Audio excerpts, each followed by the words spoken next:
دنیا اور آخرت کی بھلائیاں مانگ لینے کا نبوی نسخہ، ایک مرتبہ پڑھیں۔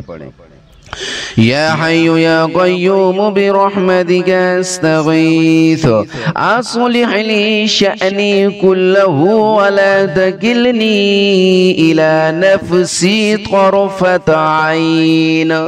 ترجمہ، اے ہمیشہ ہمیشہ زندہ رہنے والے، اے مخلوقات کو قائم رکھنے والے، میں آپ سے آپ کی رحمت ہی کے ذریعے مدد طلب کرتا ہوں۔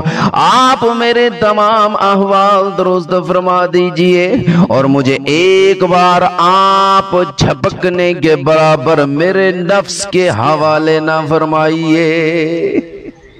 فضیلت، جو شخص اس کو ایک مرتبہ پڑھ لے تو گویا اس نے دنیا اور آخرت کی بھلائیاں مانگ لیں۔ سبحان اللہ۔ نوٹ، آپ صلی اللہ علیہ وسلم نے حضرت فاطمہ رضی اللہ تعالی عنہ کو تاکیداً وصیت کی تھی کہ بیٹی یہ دعا برابر پڑھتی رہنا۔